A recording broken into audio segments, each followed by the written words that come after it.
आप पर लिखा गया है, ठीक है। आप सब पर हम लिखे हैं और ध्यान से सुनिएगा। आप लोग के परिस्थितियों पर लिखे हैं, लड़कों पर लिखे हैं, लड़कियों पर लिखे हैं, तो ध्यान से सुनिएगा। कि कोई साइकिलिया तो कोई गड़िया से चल कर आया है।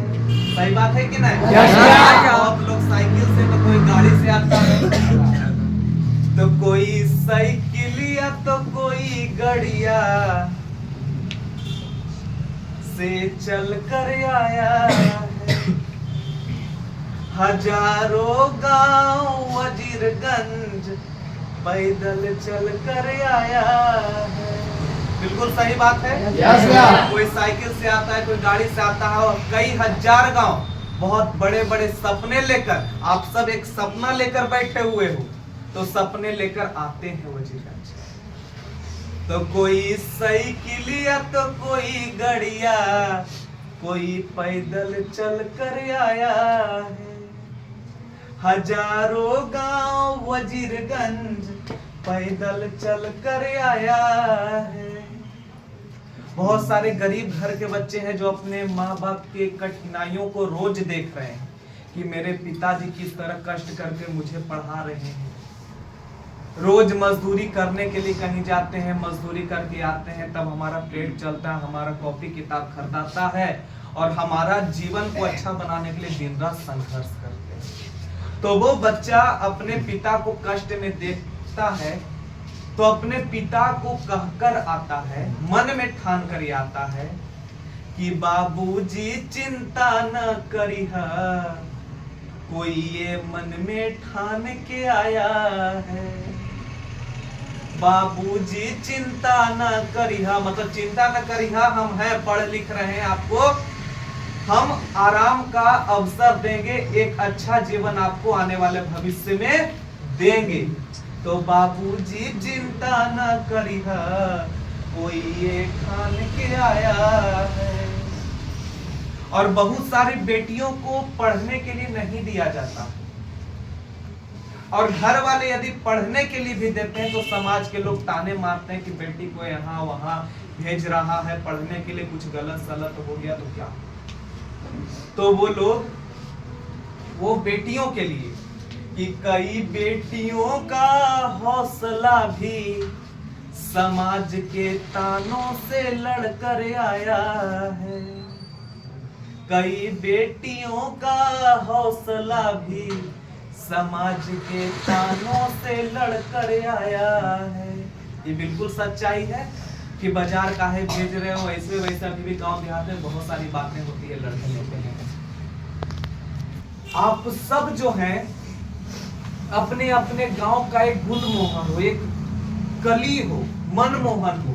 यदि किसी के गांव में कोई भी लड़के या लड़कियों के साथ कोई घटना घट जाती है तो पूरा गांव जो है मायूस हो जाता है कि नहीं। तो आप सब अपने गांव के मनमोहन, अपने गांव के मन को मोहने वाले, तो उन सभी बच्चों के लिए कई गांवों का मनमोहन मन में जीत लेकर आया है।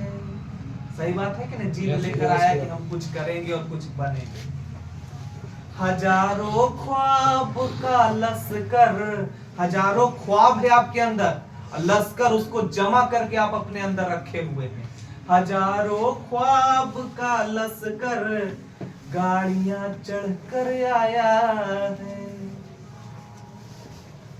अब आप सबको मोटिवेट करने के लिए, अब इन सपनों को पूरा करने के लिए क्या करना होगा कि जम के पढ़ना, अड़ के लड़ना, एक भी मौका ना छूटे। कि जम के पढ़ना, अड़ के लड़ना, एक भी मौका ना छूटे। वजीरगंज के लड़कों, बिहार के शेरों, भारत के सपूतों, एक भी मौका ना छूटे। वजीरगंज के लड़कों एक भी मौका ना छूटे। समझ रहे क्या कहना हम चाह रहे हैं, कवि क्या कहना चाह रहा है? ये भावना है मेरे अंदर की और ये आपके जीवन का सच दिखा रहा है, लेकिन कवि कुछ कहे हैं, उनकी भावनाओं को हम आपके जीवन पर आधारित करके कुछ सुना रहे हैं। ठीक है, सभी के अंदर जो है एक गंगा यमुना जैसा धारा बहते रहता है। तो कहा जाता है कि तुम्हारे भीतर के गंगा से कभी भी यमुना ना छूटे, तुम्हारे भीतर के गंगा से कभी भी यमुना ना छूटे। और वजीरगंज के लड़कों तुमसे ये मौका ना छूटे। ये मौका जो आप लोगों को मिला है, ये मौका छोड़िएगा मत। और वजीरगंज के लड़कियों तुमसे ये मौका ना छूटे। समझ रहे? ये मौका जो आपको दिया गया भगवान की तरफ से, माता पिता की तरफ से, शिक्षकों के तरफ से, उसे छोड़िएगा। एक समय ऐसा भी आएगा जब आप पढ़ लिख कर बड़े अफसर बन जाएंगे, तो उनके लिए कि बुलंदी पर पहुंच जाओ जब साहब बाबू बन जाओ। समझ गए?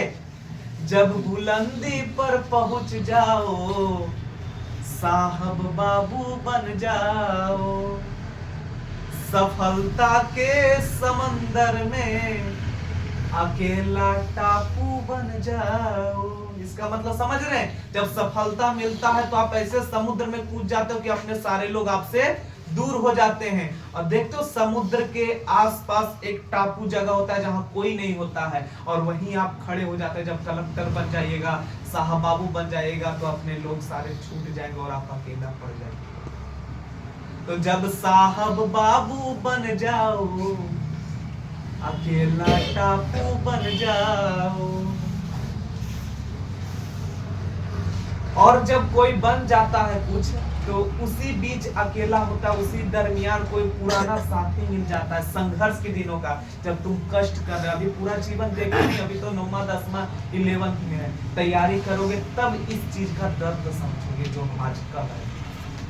तो कष्ट करता है कोई लड़का एक छोटे से कमरे में घर परिवार से दूर होके, खाना कभी बनाता है कभी नहीं बनाता है, जैसे तैसे खाता पीता है, कष्ट सहता है, कभी पैसा होता है नहीं होता है, ऐसा कष्ट बाहर में सहता है। समझ रहे ना?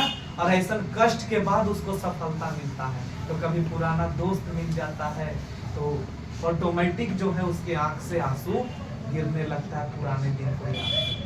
समझ गए? जब तैयारी कीजिएगा तो ये बात आपको अच्छे से समझ। तो कहता है कवि, सफलता के समंदर में अकेला टापू बन जाओ, और तब कोई यार मिल जाए तो लिपट के रोना ना छूटे, चाहे जन्नत मिल जाए पर दाल भात चोखा ना छूटे। सही बात है कि नहीं? विद्यार्थी के जीवन का सच्चाई है जो बाहर में रख के पढ़ता लिखता है उसका, कि चाहे आप कहीं पहुंच जाइए दाल भात चोखा ना छूटे। मतलब कहीं पहुंच जाइए, अपने सच्चाई को मत भूलिए, अपने सच्चाई को याद रखें। ठीक है? तो चाहे जन्नत भी मिल जाए दाल भात चोखा ना छूटे, वजीरगंज के लड़कों